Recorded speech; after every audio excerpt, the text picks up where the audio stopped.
I'd like to welcome Evan Austin and Lanny Kaufer to our 2020 Ojai International Peace Day celebration. Surprise, surprise. Evan, I'm just going to say that the award, the Ojai Peace Coalition's exclusive Nobel Peace Prize has been awarded annually since 2007 in conjunction with International Day of Peace. Could you share with our listeners your views on the theme, Shaping Peace Together, and how it relates to the next Nobel Prize winner? Sure, of course. Thank you for having us. So my thoughts are, I think, two in number. The first is that the genesis or the birth of the Ojai Peace Coalition in the beginning, which was, I think, 2005, was completely about the idea of feeling isolated, feeling alone myself, and having a hope or a wish that there was a larger community out there that I simply hadn't yet tapped into, that was interested in taking active, visible, actions in support of building peace. And so it's so much in keeping with that theme, Shaping Peace Together. It was entirely about that, about feeling alone and feeling like together we could come together, we could have a bigger, more visible presence, and any action that we chose to take, whether that was writing letters or marching or, protesting or whatever, would have more power together. So absolutely, this fits in that way. As far as our recipients, I'll speak in general, and then about this year's awardee. The idea of the Nobel Peace Prize is to kind of make superstars out of people who are working for peace, partly because there's an inherent, I don't know what to call it, maybe a reticence or an inherent shying away from the spotlight most of the time, I find, in peace work. We affect what circles we can. Obviously, we are trying to make change, but the peace workers that I meet most of the time aren't after a spotlight. And there's something that makes total sense about that, of course. And there's something beautiful about that. If it becomes too much about an individual, then it starts to lose something. And I'm okay with being sort of on the other side of that and saying, at least maybe within this community, let's shine a light on these people and hold them up, if only for a moment, and broaden, the voice and the visibility that they have. And so I'll hold this up so we can see it. You'll see that the Nobel Peace Prize emblem prominently features a torch. And so that is about both sort of the active, dynamic, passionate nature of the work, and it's about shining light on those awardees so that more people can see what they're doing. And so Lanny Kaufer fits this perfectly in my mind. Lanny has been personally about peace in every facet that I can see since I've known him. And the work that I know that he does and has done has always been about this theme, shaping peace together. It's never been about him himself. It's never been about shying away. It's always been about connecting people, bringing people together, whether it's music, whether it's marches, whether it's his herb walks. Everything that I can see that Lanny does is all about togetherness and bringing more people into awareness of themselves, of each other, of our natural world. It just fits so well. And I'm so happy that we have Lanny and that we're able to make this work virtually to be able to honor Lanny and still present this award this year. Yeah, so would you like to introduce Lanny and have him speak a little bit about the receiving of the award? Yeah, well, I would love for Lanny to, go into as much detail as he wants about his work for peace and how he relates to the topic. yeah, I want that, I think, to be Lanny's. So you can take it away, Okay. Lanny. Okay. Well, first, let me just say that it's an honor to be selected for this award. It's certainly not something that I had in mind, as I've done the different things that I've been doing.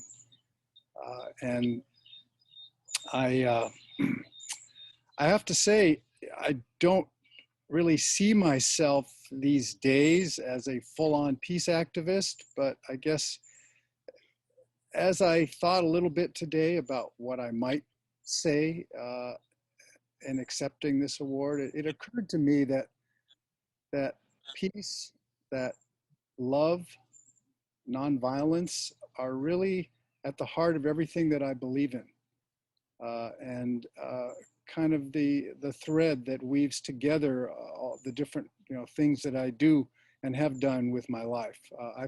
I've had some overt peace actions, and I guess I have to thank my parents and my teachers when I was a kid for putting me on this path. I remember, growing up in the 60s and having a social studies teachers that made us aware of what was going on, which was the early days of the civil rights movement. We're talking 1960, 1961. And at the same time, I wrote a term paper on Gandhi. And the combination of that and watching what Dr. King was doing really influenced me, so that around the same time, in 1964, that I turned 18, I filed as a conscientious objector with the draft board, and I also joined Dr. King's SCOPE project to register voters in the South. So that really, made an activist out of me for my whole life. I guess I'd have to say it really shaped my whole life. And so much of it was being able to be part of a team of people. Yes, I was acting individually as a conscientious objector, and I had to go by myself and face the draft board and the hearings and, contemplate, what my fate might be individually. But I knew that I was not alone, that there was a movement of people at the time that felt the same way. And there had been many conscientious objectors before me. And I certainly was part of a team. I was just a small cog in Dr. King's team of nonviolent workers in the civil rights movement. And that was the formative experience of my life, experiencing what a group of people committed to justice and nonviolence could accomplish. And our project was really successful. And we registered enough voters, and I was still fighting my battle to be a conscientious objector, and I joined the anti-war movement, which was quite active in California at the time, and marched and did the things that we did to turn the tide of public opinion against the war. And one of the things I realized early on is that it's not always the big actions and being in the newspaper carrying a poster. And I know this sounds trite, but it's the little things we do every day just to spread goodwill, to acknowledge other people, to listen to other people, which is kind of the ultimate acknowledgement for someone else, just to know that you're really listening to them. And that's the beginning of nonviolent communication. And without nonviolent communication, no matter how many movements and organizations and how much funds we raise, we're not going to have peace on a larger scale. I still believe in peace. I still believe in world peace because I believe in people. And I believe that people universally want basically the same things. They want to be happy. They want to be able to fulfill themselves. They want something productive to do. They want people to love and to be loved. They want to have a family. These are universal family traits, or human traits as part of the human family. And these little actions that we take every day, even though they may be hidden by the mainstream news that's mostly bad news, those little actions are really what make the difference. They're, you know, the proverb about throwing a pebble in a pond and the ripples that go out. So I've hoped that I've created a few ripples along the way. I know, you know, Evan mentioned, you know, feeling like wanting to get more involved with peace back in 2005. And that was the year that he joined me in putting on my second annual Peace Fest in Libby Bowl. He did the artwork and was instrumental in helping to make that happen. Yes, it was short-lived, but like I say, you never know when you toss that little pebble into the pond, who it's going to touch and how it's going to influence people along the way. So I'm grateful for all the teachers and compadres that I've had on my team along the way, especially Dr. King, who I was very fortunate to be able to meet when he came to visit our project in Virginia in 1965. And, and I hope in my own small way to continue doing the work. And I hope that this medal will be an inspiration to me for at least the next year, if not longer, to continue to speak up and continue to live the values that I believe in, that I think are the human values of compassion, kindness, that I think are instrumental in ultimately reaching peace on a larger scale. Thank you so much, Lanny. I think you are such an inspiration for everyone, what you stand for. And what I hear you really, these are the little steps every day of goodwill, to listen to people, to acknowledge the other, practice nonviolent communication, the little action steps. And I really hear that you believe in the goodness, the basic needs we all have, and that connects us all. And that is part of who you stand for. So thank you for being this in Ojai, for an inspiration without even, I think you know about it. But clearly, as long as I know you, there is so much trust and hope that you represent. Thank you so much. I think Evan did choose I the echo that, perfect Lisa. recipient. Mm-hmm. Yeah, I echo your words, Lisa. We're so fortunate to have Lanny here with us. We're closer to the origin of the pebbles he throws in, and that feels good. And all of you, Lanny used the word compadres, and I think mentors, and I think it was so right to start your story, Lanny, before yourself, and acknowledge your parents and other teachers, and that's true for all of us. And I appreciate that reminder in myself to look at the three of you, for instance, as mentors to me, and think about other people who also fill that role, and that those ripples are still going. That's a great metaphor to keep a hold of. Thank you. You know, guide you through the next year or however long. I appreciate you saying that, because that's what I hope it is. I hope it's a little something that says not only we appreciate you, but that it can be a little reminder that we appreciate you, and a reminder when you are in, quiet moments alone, that little physical object sort of carries us all to saying thanks and keep going. Yeah.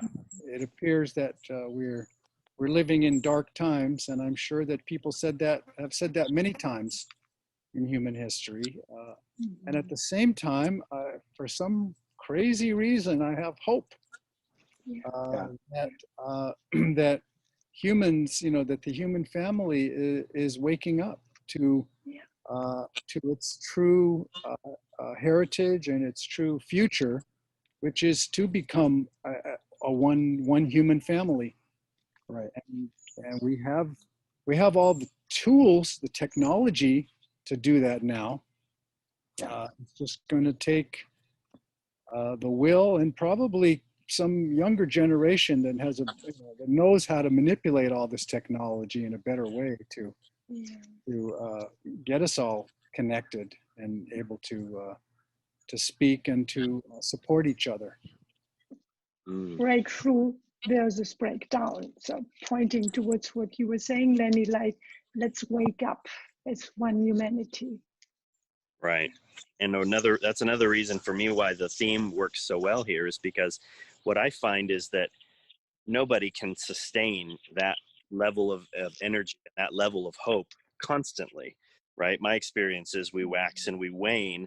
And when we're a part of a community, a family, a tribe, if my energy, starts to go down, my hope goes down. Not only are there other people around me that can help lift me back up, but there are other people carrying on the work when I have to take a step back and rest and say, today is not happening for me. So there again, shaping peace together requires that community and that family. Beautiful, beautiful. All right, Yes. thank you all so much. Thank you very much. Cyber hug to you. Yeah. Indeed. Okay, this is really a great way to complete our program. And thank you all very much.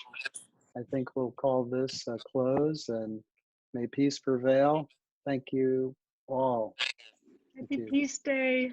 Thank you. Happy Peace Day. Thank you. Thank you. Thank you. There Congratulations. it is. Yes. Congratulations.